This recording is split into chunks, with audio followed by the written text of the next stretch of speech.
Hello छात्रों, पुनः दृष्टि ट्यूटोरियल प्राइवेट लिमिटेड में डेली करंट अफेयर की लगातार कड़ी में आपका स्वागत है। चलते हैं करंट अफेयर की प्रश्नों की ओर। आपका पहला प्रश्न रहा स्क्रीन पर, वह राशि जो कोविड-19 महामारी से लड़ने के लिए पीएम केयर फंड ट्रस्ट से आवंटित की गई थी। ऑप्शन ए 1500 करोड़ रुपये, ऑप्शन बी 3100 करोड़ रुपये, ऑप्शन सी 2000 करोड़ रुपये और ऑप्शन डी 2500 करोड़ रुपये। छात्रों, पीएम केयर यानी प्रधानमंत्री की नागरिक सहायता और आपातकालीन स्थितियों में राहत फंड ट्रस्ट ने कोविड-19 महामारी के खिलाफ लड़ने के लिए 3100 करोड़ रुपये आवंटित किए हैं। कुल राशि में लगभग 2000 करोड़ रुपये वेंटिलेटर्स की खरीद के लिए आवंटित किए जाएंगे। 1000 करोड़ रुपये प्रवासी श्रमिकों की देखभाल के लिए और 100 करोड़ रुपये वैक्सीन विकास का समर्थन करने के लिए आवंटित किए जाएंगे। तो इस प्रश्न का उत्तर ऑप्शन बी 3100 करोड़ रुपये होगा। अगला प्रश्न है, केंद्र सरकार ने चावल निर्यात को बढ़ावा देने के लिए एक नया निकाय राइस एक्सपोर्ट प्रमोशन फोरम स्थापित किया है। REPF किस निकाय के तत्वाधान में कार्य करेगा? Option A CCI, option B SFEC, option C APEDA, option D TRIFED।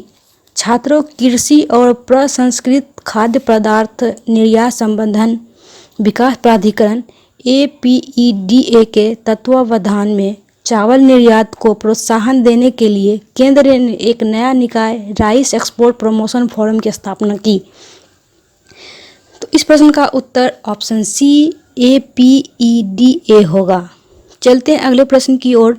उस भारतीय राज्य या केंद्र शासित प्रदेश का नाम बताइए जिसने जल जीवन मिशन के तहत दिसंबर 2022 तक सभी ग्रामीण परिवारों को पानी की आपूर्ति करने के लिए नल कनेक्शन देने की योजना बनाई है।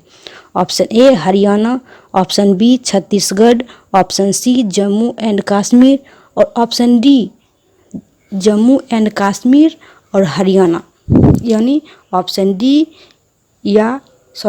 सी या ए। छात्रों, केंद्र शासित प्रदेश जम्मू और कश्मीर और हरियाणा सरकार ने जल जीवन मिशन के तहत दिसंबर 2022 तक सभी ग्रामीण परिवारों को पानी की आपूर्ति करने के लिए नल कनेक्शन का योजना बनाई है। राष्ट्रीय लक्ष्य निर्धारित किया गया है वर्ष 2024 से 25 के लिए। छात्रों, इस प्रकार इस प्रश्न का उत्तर ऑप्शन डी यानी हरियाणा और जम्मू कश्मीर होगा।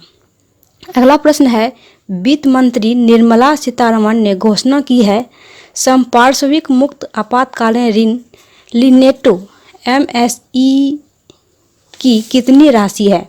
Option A 3 lakh crore, option B 2 lakh crore, option C 1 lakh crore और ऑप्शन डी 5 लाख करोड़।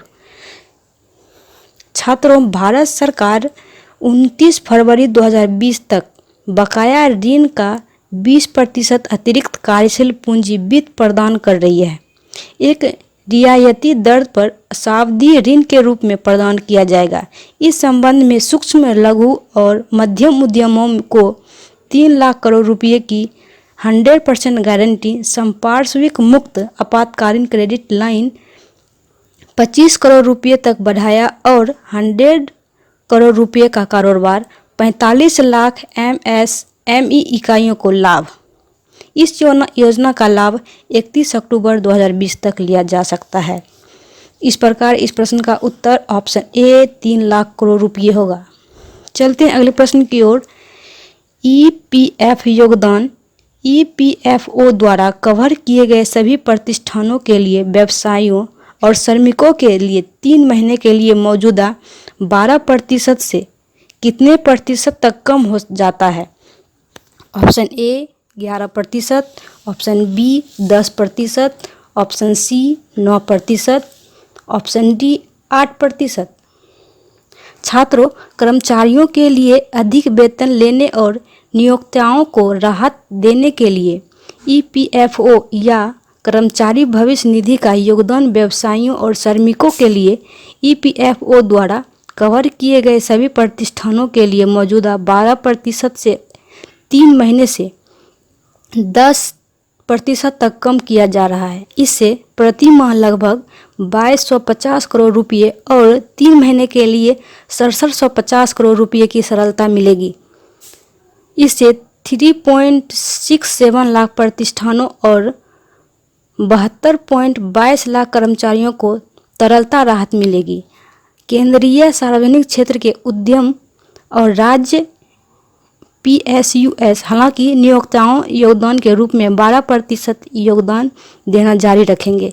इस ध्यान देना चाहिए कि इस योजना उन श्रमिकों के लिए लागू होगी जो PM गरीब कल्याण पैकेज और इसके विस्तार के तहत 24% EPF समर्थन के लिए पात्र नहीं हैं। तो इस प्रकार इस प्रश्न का उत्तर ऑप्शन बी 10% होगा। चलते हैं अगले प्रश्न की ओर। विश्व स्वास्थ्य संगठन की वैश्विक रिपोर्ट पोषण रिपोर्ट 2020 के अनुसार भारत देश द्वारा निर्धारित वैश्विक पोषण लक्ष्यों को याद करने के लिए 88 देशों में से एक है। Option A 2024, option B 2025, option C 2022, option D 2023।